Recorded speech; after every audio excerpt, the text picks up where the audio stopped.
So the motor's in, just about everything is connected, manifolds, got clean oil, oil filter. I also hooked up the oil cooler lines.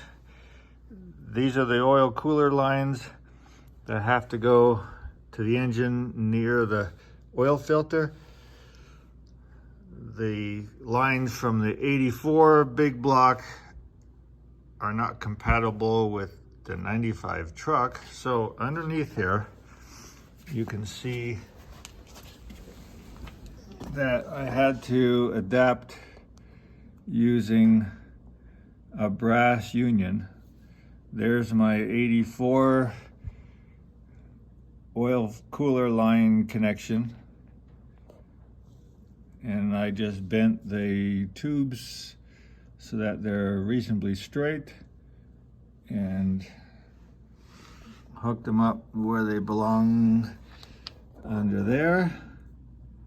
You can, it's hard to see, but there's the cooler lines right there. And there's a connector or a clamp on the motor mount that you can't see. So I connected those and dropped in my distributor. And now I'm ready to plug in my fuel pressure regulator. I got this regulator off of eBay, like 55 bucks. Comes with a gauge. It comes with various lengths of braided hose, all these connectors that the braided hose go into. Originally I was going to have it on the firewall. I didn't like it being really close to the HEI distributor in case there's a leak. So I decided to bend my lines, and this is what I did. I bent these the feed and return line to the from and back to the tank. I bent them a little bit. I bent the line feeding the carburetor here. It goes through here. This is going to get bent a little bit more this way, aiming towards where I'm going to put the regulator, and I decided to put it down here on the firewall. Comes with these connectors here. There's a whole bunch of extra ones in there that I don't need, but for 50 some bucks, it's a pretty good deal. And we'll see how it works. So we're going to mount it on the fender well here and connect into our lines. So what I'm doing right now is I've got to cut these lines, take this fitting off because you don't need it. But this, I was going to use this flared end as a something that keeps the hose from popping off once you clamp it, because you can't really clamp a hose on this because there's nothing to keep that hose from deteriorating slightly and just popping off and fuel spraying everywhere. So you've got to put a little bit of a bump basically in this line. So I'm going to show you now how to do that. This is a tubing cutter. It just happens to be a ratcheting tubing cutter, and it works really well. And you just keep turning it, tightening the little cutter that's in there until it breaks off. So this is the end I cut off. You see it cuts it off nice and clean without any metal shavings.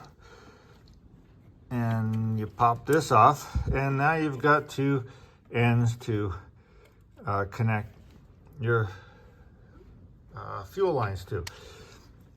How do you make a little bump on here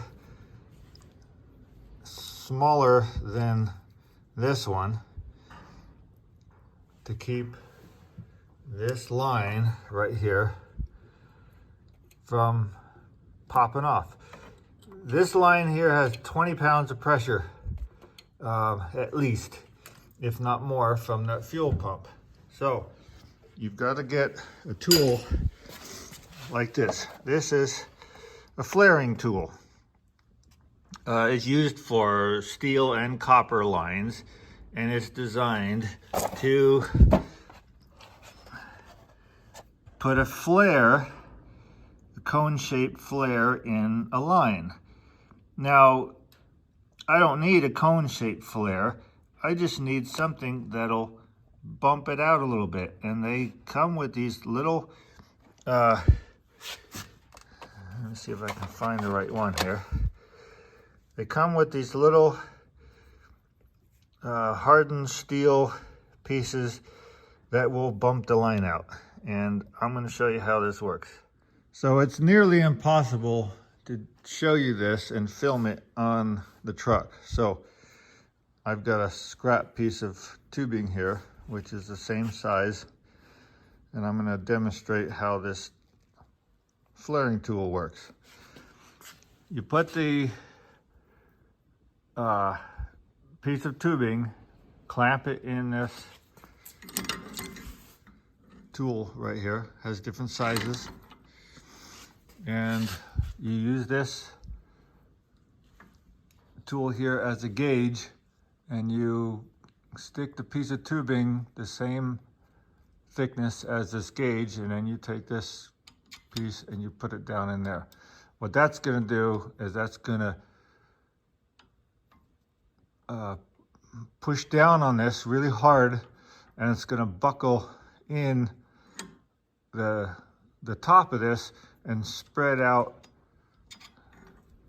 the side so that it goes in this little cone-shaped chamfer in there. So we just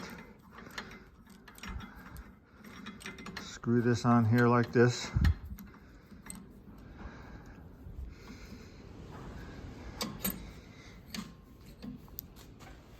And you just turn it until it stops.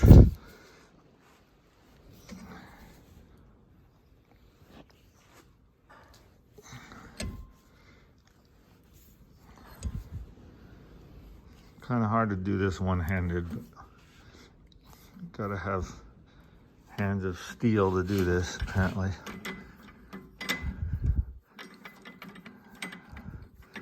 When it stops, you just take this off, take this little tool off, and you'll see now that we have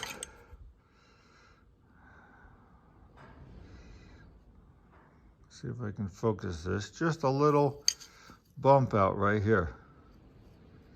Now, if it's not bumped out far enough, then you do again and you do it a little higher. So there is the little bump out right here. I don't know if you can see it. And it's just enough so that when you put the hose on there, clamp it, it'll keep it from popping off. Now, if you wanted to actually flare this, then you take the flaring tool, you pop this back in there like this. I actually bumped this out a little bit more than I wanted to, and when I do it on the truck, I won't press it down as hard as I did. And I'll show you how that works in a minute.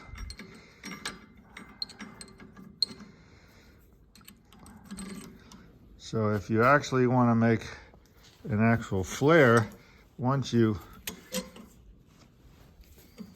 put your little bump out on there, I call it.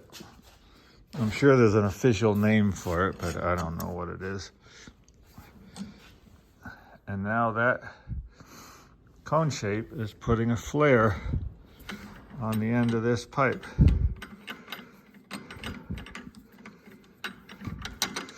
This is called a double flare, and it's much stronger than your single flare. See how smooth that is inside? If you just did a single flare, this edge gets really thin. But because it comes up and then goes back down inside the tubing, it is called a double flare. That is the strongest flare you can make. And this, when you have the correct fitting on here, screwed together to another fitting, it makes a stronger flare than a single flare. You can singly flare this by just putting the tube in here like this. You can just put it in here like that and just flare it, just like that. And that works, but it's not as strong as a double inverted flare. So here's my two lines. As you can see, there's just a slight bump out here on this line. See, and this one too. It's not very drastic. You don't want it bumped out so much that you can't put the hose over it, but just enough so that when you do clamp this,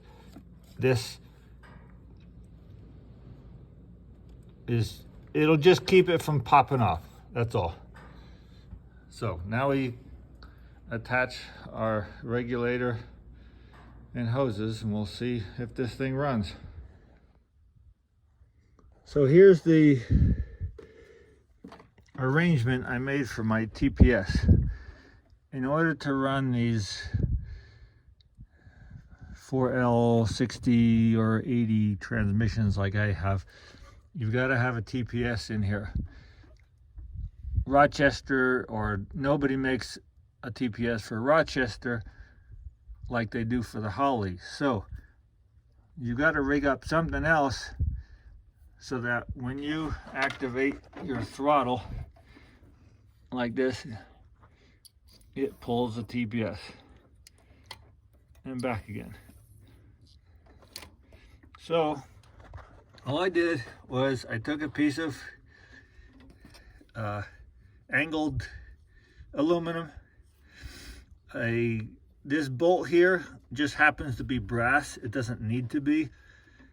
It just happens to fit in the TPS hole, and it was kind of like a figure-8 head, so I had to grind it to fit my TPS. This is the original TPS for the TBI system for the 454 Chevy. So I had just already bought that TPS for my TBI motor, and I wasn't going to go out and buy another one. It would be nice to have a little lever on there, but it didn't have one, so I just made this bolt. It's actually a bolt from a toilet hold down bolt for a toilet flange, and I just put it through the bracket and put a little brass bushing in there, cinch these two locking nuts up together so that I have a little bit of play in there. See, you don't want it real tight. I got a washer in between there, and you just want to be able to, you want this to be able to move quite freely. It's a little bit more wobbly than I would like, but at least it doesn't bind. And then let me show you from the side view. Then I just took another little piece of aluminum, punched a hole in it, and put a little hole here and ground it around here so I could put this little clip in here, because you don't want this thing falling out. You got to hold it in somehow. So this clip allows me to pop that clip open and pull this rod out if I need to. And the rod is attached to this arm, and I just drilled the proper size hole and put a little jog in it, very similar to this. This is the accelerator pump lever on a Rochester, so I just copied the same idea. This rod just happens to be a piece of stiff welding rod that I just took the chemical material off the rod, and it just happens to be the right diameter, 1/8, I think it was a 6011 welding rod, and it works. This bracket I just bolted to the one of the intake manifold bolts that had a stud on it, and I put a nut on there and a washer, and it's pretty solid. It's not going anywhere. So next thing I have to do is drive this thing and make sure that this TPS registers properly